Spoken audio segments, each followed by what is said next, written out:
Bro, ngayon sa day of fight naman tayo, nagbibigay ka pa ba ng tubig? Depende pa rin sa day of fight, depende po sa hipo pa rin ng manok. Ang ginagawa namin sa day of fight, nagwe-wet feeding na kasi kami. Kung ano yung kinakain sa farm, yun pa rin ang pinapakain namin, na yung carbo loads namin na wet. Tapos ang inaano ko doon, depende sa oras ng laban ng manok.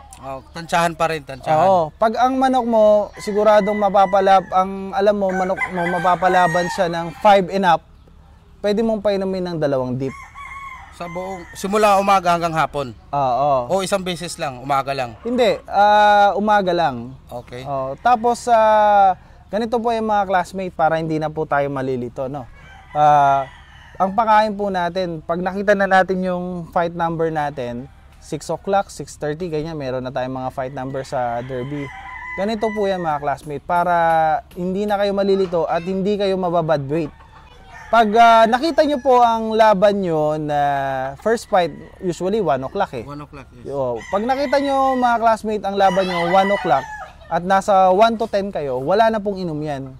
Tapos ang tatandaan nyo mga classmate, ang pagtunaw po ng mga manok is 1.5 grams per hour. Every hour? Yes, ang kaya niya lang tunawin. 1.5, so magbibilang ka niyan? Magbibilang ka. Kunwari, 6 ang pakain mo sa umaga, so bibilangin mo yun. Kung tansyado mo, mapapalabang ka ng alas 2, bibilangin mo yan. So, 7, 8, 9, 10, 11, 12, 1, 2, 8 hours. 8 hours. Yeah, 8 hours times 1.5. 12 grams lang ang kakainin niya, mga classmate. Kaya niya nang tunawin yun. Pero po, wala na pong inom yan. So, yun mga classmate medyo, sigurado ako mabibitin to. Dapat whole day to no? So, kasi sa mga sinasabi ni Pres, ni Bro Carl, ngayon ko pa lang yan naririnig, no? So, dito pa lang Pres, maraming salamat talaga. Pero tapusin natin to kasi para hindi ka naman mabitin. At si Vice naman, si Super Andre, antayin naman yung niya kasi sa gaffing naman yan mga classmate. Tapusin muna natin tong pointing at day of fight. So Pres, baka may idagdag ka pa doon. So yun nga, nasabi ko na ang kayang tunawin ng manok is 1.5 grams every hour. So magbibilang tayo from kung kailan kayo nagpakain. Kung 6 kayo nagpakain or 7, bibilangin mo yun na ang kaya niya lang is 1.5 grams. Pag tingin nyo, mapapalabang kayo ng alas 3, pwede kayong magbigay ng isang dip. Isang dip lang. Pag tingin mo, mapapalaban kayo ng 5 ng hapon pa above, pwede kayong magbigay ng 2 dip. See to it na wag masyadong ma-moisture kasi ang base po niyan, kung familiar kayo sa mga operation sa ospital, ang tao po pag ooperahan 12 hours before operation, hindi na po pinapainom ng tubig yan. Kasi masyadong lumalabnaw yung dugo natin. Ang body po natin is 70% consistent of water. So, talagang hindi na pinapainom ng tubig yan. Ganon din yan sa manok. Pres, kanina may nabanggit ka about dun sa empty tapos yung may laman na kasi alam ko na makakatulong din to sa kanila na bakit empty yung kailangan walang laman yung butchi ba yun butchi bago ilaban bago iakyat sa pit. Mga classmate, isang tip pa rin po na may bibigay ko sa inyo about dyan sa pointing na yan, yung sinasabi ni Bro Rugby about dun sa empty crop tsaka empty gut. Pag ang importante po, empty gut empty crop yung manok ninyo. Kasi ito po yung experience empty namin. Crop hindi empty siya crop. gut empty. Hindi, dapat ang manok mo, pag nilalaban mo, gut empty. Okay. Yung puti na, yung puting-puti. Yung explanation naman yung empty crop, pag hindi tumunaw ang manok mo, bakit biglang uy, ang galing ng manok ko, tapos biglang isang tama lang, na-shock, namatay. Kasi yun yung asphyxia na tinatawag, yung nawawalan sila, lack of oxygen. Kasi ganito po yun mga classmate. Kung ang manok mo, may laman pa sa butsi, nilaban mo, so pagod dyan. So hindi na po hihinga sa ilong yan mga classmate Hihinga nga po sa bunganga yan. Sa tuka, maghalhal. Ngayon, kung mapapansin nyo po, mga classmate, pag may laman po ang butsi niyan, maliit lang po ang ano niyan, yung daluyan ng hangin. Ngayon, kung may laman ang butsi, so aakit yan. Aakit yan. Ang tawag po dyan, lactic acid. Lactic acid. Yan, yung lactic acid ng manok aakyat. So sasama rin yung kinain niya doon sa butsi. Yun So ang magbabara sa hininga niya. yun ang magbabara, yun ang tinatawag na asphyxia. Yes, kakapusin talaga sa oxygen. Kaya mga classmates, sa ulutan, basta crap, wala nang laman ng butsi, okay ka na dyan. Sa ulutan, yung mga nag-uulutan po dyan pero sa amin sa derby po, weight po kasi ang base ng labanan ng derby. So, kailangan din po hanggang crop at gut empty. Tandaan nyo po, ang manok na pointed na gut empty, yung puti po na tinatawag na urate. Yung urate ba? Yung ano? Ha? Sikal ba yan? Hindi. Sekal yung yung brown. Yung mabahaw. Oo, yung puti, pag umipot na po ng puti. Puti na medyo basa. Na medyo basa, na parang 25. Yun na po, gut empty na po siya. Tatandaan niyo po, pag umipot po ng puti ng 25, dapat ang manok nyo mailaban within 1 hour. So may duration siya. Yes, dapat ang manok nyo mailaban within 1 hour kasi after that, pa-down na po ang manok ninyo. Hindi so, na po. Siya, gut empty, mas maganda kung nakalimber siya. Yung example, fight number 56, 57, 58, ililimber na. Tapos nag-gut empty siya, okay lang yun. Okay lang mas yun. maganda hanggang tarian, di ba? Oo, kasi from limber hanggang matarian, hanggang dun sa taas, hindi aabutin ng 1 hour yun. Perfect yun. Kaya lagi nyo tatandaan yung oras ng pagtunaw ng manok nyo. Dapat po, mga classmates, kilala nyo yung manok nyo. Kung mahina po tumunaw yung manok nyo sa derby, wag na kayo magpakain ng 1.5 grams. 1 gram na lang po per hour ang ibibigay nyo. Mag-a-adjust ka. Mag-a-adjust po. Kaya dapat po, marunong po tayong mag-adjust mga classmate. Kaya bro, maputol kita bro. Kasi yung iba, anong ginagamit sa conditioning, pag fight day, anong mga ganyan.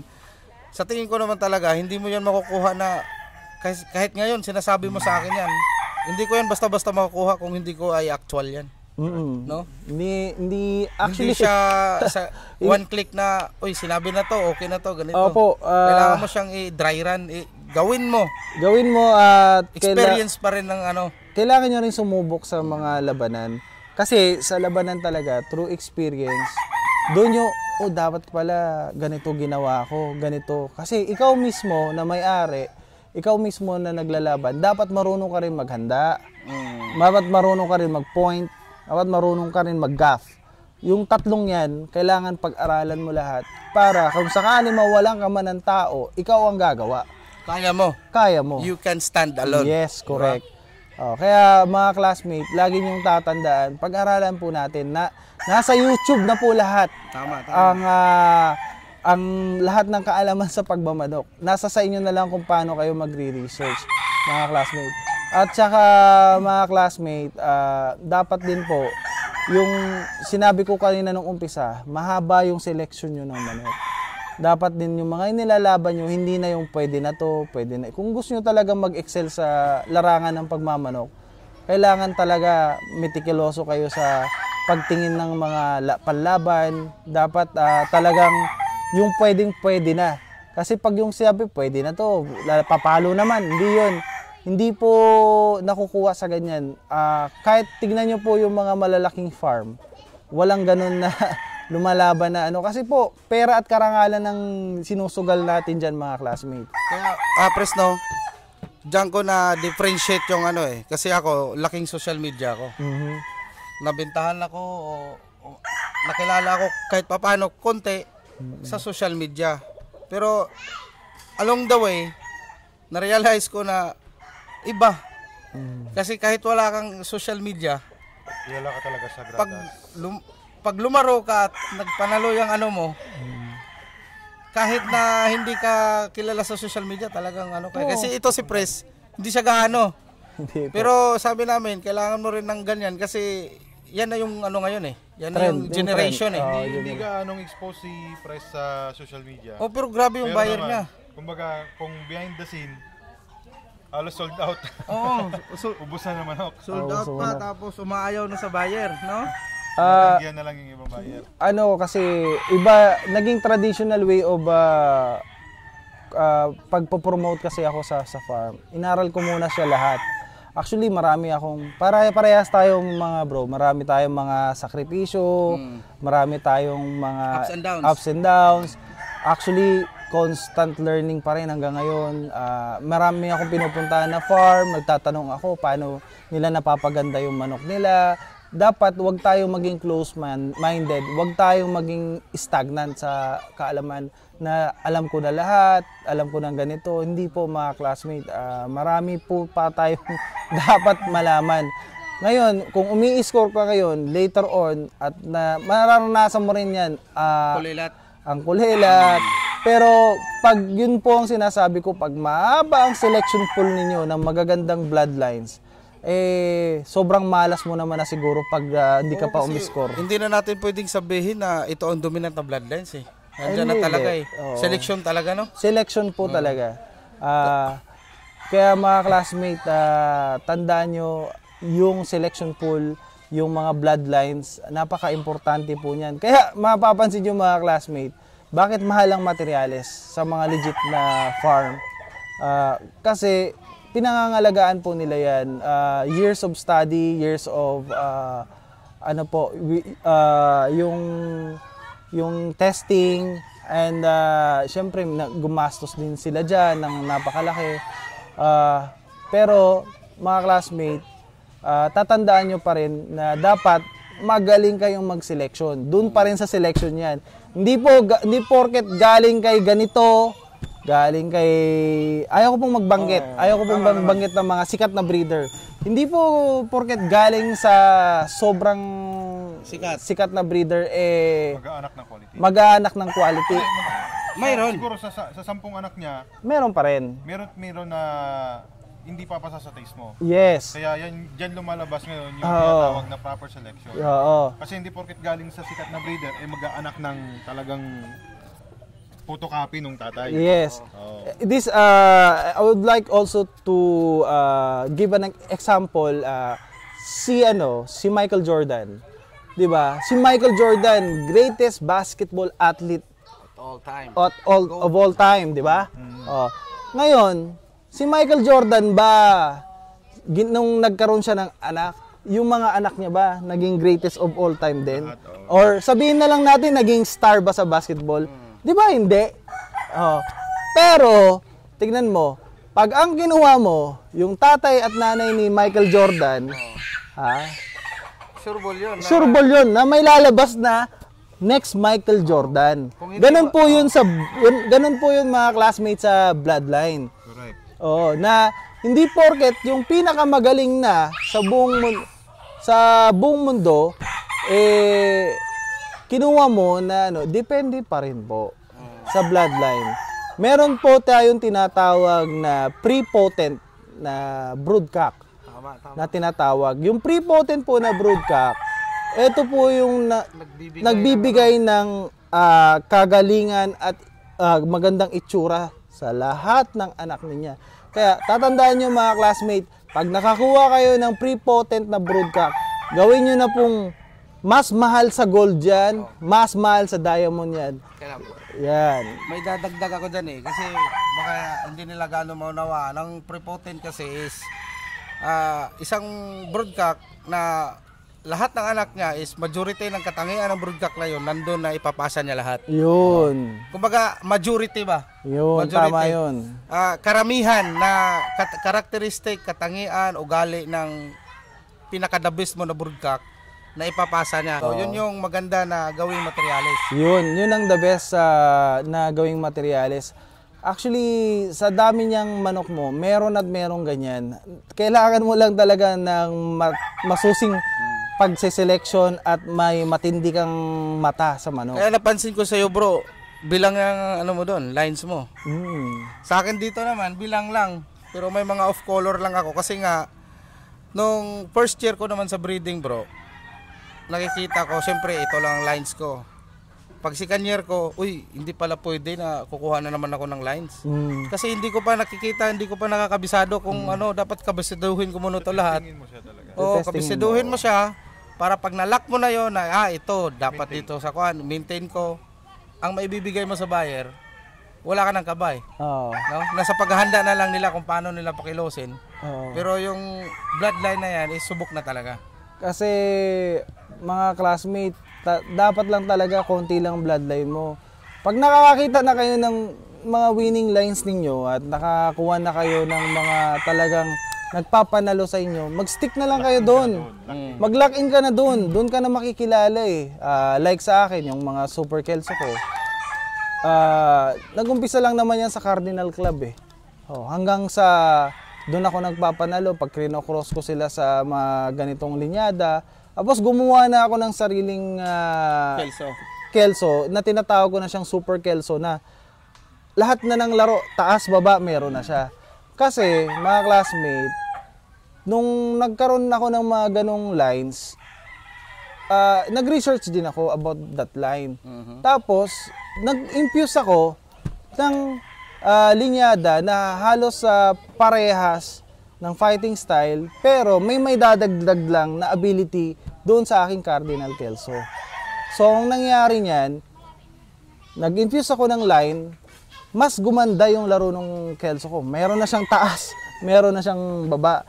Hindi ka man niya makuha sa taas, papatayin ka niya sa Bro, baba. nakita ko eh, kasi sabi ko nga eh, ba't ganito yung galaw? Hindi, naglalaro sa taas, pagbaba, then pag sinusugod sila, may wave sila. Oo. Utak ba? Utak, utak. aggressiveness. Hindi ko alam kung paano niya tinimpla. Kasi siya ang breeder. Breeder. Pero, yun nga, sabi niya, may infuse siya, pero sekreto na lang siguro niya yun. Kasi yun talaga yung magdadala ng farm na yung sekreto na yun. Yun lang isa sa i-share ko sa inyo mga classmate. Pag nakakuha na po kayo ng isang magandang linyada, mag-stick na lang po kayo doon. Huwag na pong malikot, huwag na pong mag-infuse na lang kayo ng ikaka-develop nung bloodline na yon. Ano kulang? At hindi ka na maliligaw, classmate. Pag tandaan nyo yung sinabi ko. Yan lang po i-share ko sa inyo. Yun nga, sabi ni Pres kanina, kung sang-ayon kayo, pulutin nyo yung gusto nyong kunin. Opo, pulutin nyo lang po. Kung hindi naman kayo sang-ayon, at may mga nasabi siya na hindi pabor sa inyo, huwag nyo nang kunin, para lang naman yun sa parang infusion din yun ba? Yeah. No? Kasi iba, kanya-kanya tayong diskarte eh. Ako, ang sinabi ni Pres, marami akong kukunin doon, pero hindi lahat kasi kailangan ko ring konting experiment naman din. Kasi may sarili din akong diskarte, Pres eh. Pero tama. Majority naman doon sa in-input mo sa amin, malaking tulong yun at marami akong idadagdag dito. Yun. So ngayon mga classmate, baguhin naman natin yung kasi naman yun about sa ating mga warriors. Ngayon, dito naman tayo sa instrument. Kasi hindi magiging kompleto yung fight scene kung wala tong gaffing. No? Actually, ito kami tatlo, mga gaffer. Gaffer ako, beginner. Ito gaffer, medyo na to sila, mga veterano to sila sa akin sa about gaffing. Sakto lang. No? So ngayon naman andito pala si Super Andre. Hayaan nyo na yan kasi super talaga yun. Binigyan ako ng buko. So bago ngayon, ko mag-explain, tikman ko muna. Sige bro, anong kuhan? Shout out pala sa cameraman natin. Si Sek. Si Secretary Sek. Pakita nga saglit Sek. Ganun mo nga. Condition yan si Sek. Nakapamassage yan kagabi. Sa likod. Nasa likod lang siya ng camera. So ngayon, Vice, ready ka na Vice?